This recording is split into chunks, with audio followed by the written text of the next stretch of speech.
The Midnight Hauntings.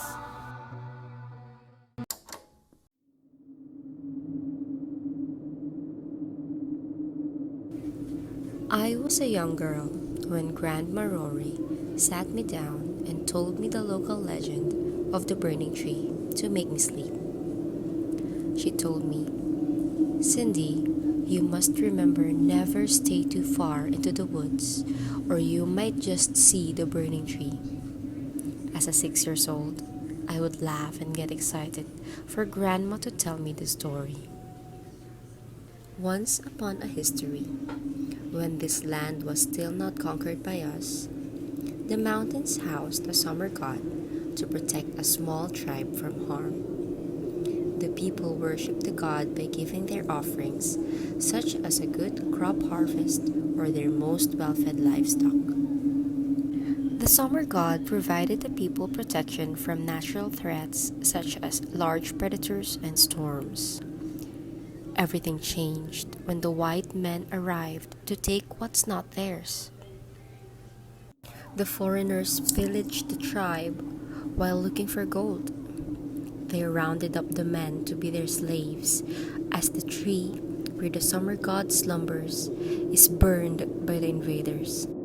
The chief of the tribe pleaded to the summer god and offered her life in exchange for destroying the conquerors. With her last breath, the chief spoke of a warning. "From this day on, everything you take shall add fire to our burning tree. Everyone who gazes upon the burning tree shall suffer worse than what we suffered. When the burning tree stops burning, we shall return and take the life you have taken from us." The burning tree erupted in flames and burned every man within its view. The foreigners who were not burned retreated to the mountains and saw that their fallen allies returned with gold in their fingers and teeth. They started attacking and dragging the bodies of other invaders into the woods. From then on, the burning tree has never stopped burning, and not one soul who has ever gazed upon it lived to tell they have seen it. By the time my grandma finished her story, I was already asleep. I would vaguely remember the end of the tale, but the fear of being lost in the woods and seeing the burning tree has been seared into my mind ever since, even after my grandma passed away a few months after telling me the story. Our town was a small suburban neighborhood that is somewhat cut off from the city due to the mountain range that blocks us from the main road. The next town from us is Red Hollows, which is where the main road that passes to the city is at. This made the burning tree a perfect recipe to scare children into not going into the woods. It would have been a distant memory for me until the incident with my childhood friend happened. Mia and I were inseparable ever since we became playmates at the park. As far as I remembered, Mia was always meek and shy, but cheery and sweet. They would say how opposite we were because I had always been headstrong and outgoing. All I could remember during that day was we were playing a game of tag at the park when I decided to run farther to the trees. Mia would yell at me to come back, but I would laugh and tease her to catch me. Our other playmates had already returned to the park, but I insisted we play deeper into the woods because it's more fun to run around the trees. We didn't notice how the time flew when we were running around until we realized we've gone deeper into the woods than we thought. The silence of the trees was what made the both of us stop. We were scared when we looked around and saw what felt like miles of trees around us. We decided to turn back and continue on the direction where we came from. After a few minutes, we felt the ground shake beneath us as if something big was coming behind us. That was the time when we decided to run like hell. We looked back, and a gaping crack was opening on the ground behind us, and at the end of the crack was a branchless trunk of a tree, which just unmistakably burning from the inside. It was the burning tree. We were screaming and crying as we ran for our lives. We would look back at the burning tree and it felt like it was getting closer to us even though we were running away from it.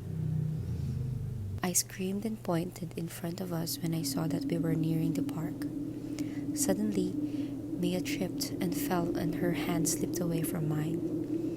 I felt her falling down behind me and I stopped running. I also fell down the crack behind us and saw trees falling over me.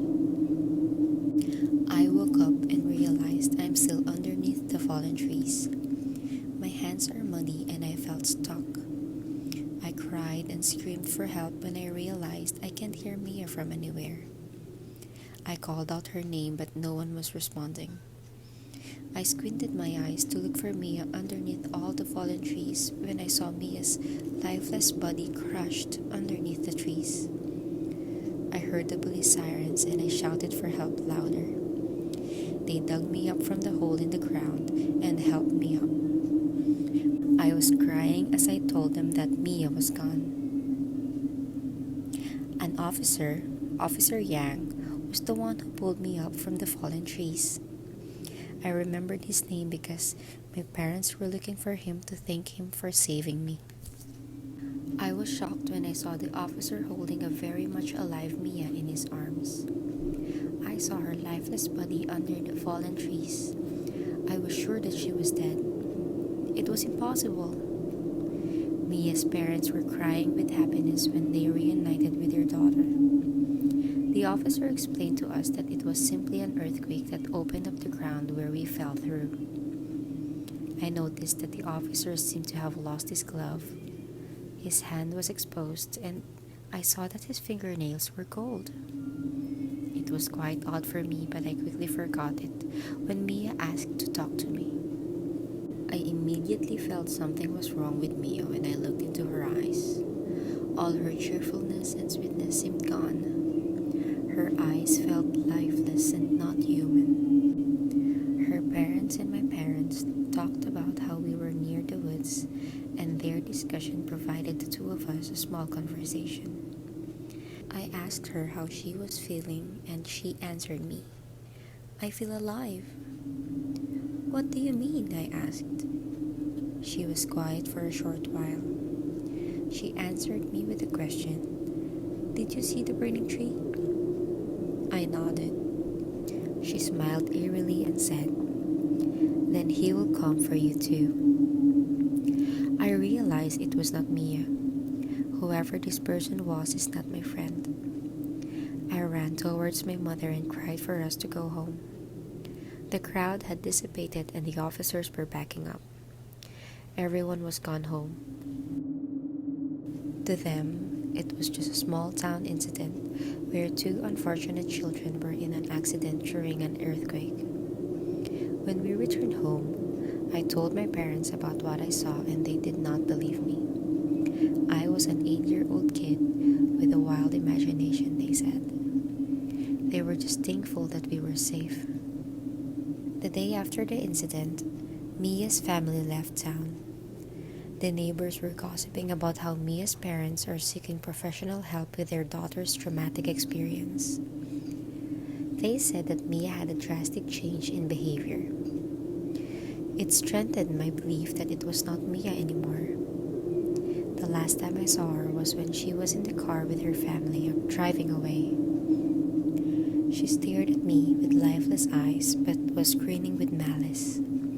The very same look she had when she told me someone was coming after me.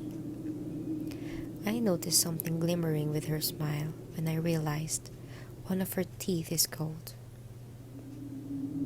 This was confusing to me at first, but that night made me realize something. My parents just tucked me to bed when I woke into a strange noise coming outside my bedroom window. I hid under the blankets out of fear. A noise of broken glass made me jump out of bed to run to my parents' room. A hand grabbed me in the shadows, and when I turned to look, it was Officer Yang. I screamed so loud, but he put his hand over my mouth.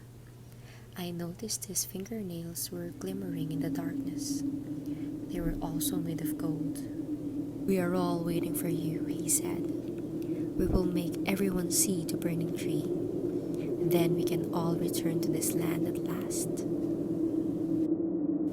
The doors to my room swung open and my father tackled the officer as my mother came to hold me. I was so shaken that all I remembered was us also packing our things while other officers are coughing Officer Yang. He was creepily grinning at me even as they drove away.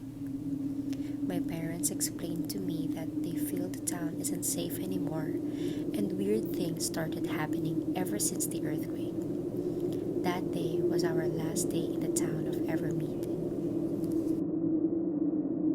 These all happened 20 years ago, and my parents rarely talked about the incident ever since we moved into the city. As I grew up, I dismissed the memories as childhood imagination.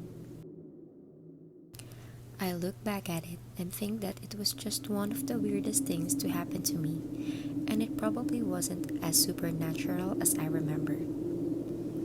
If it were not for the letter I am holding right now. It reads, "The burning tree is waiting for your return. Sincerely, Mia."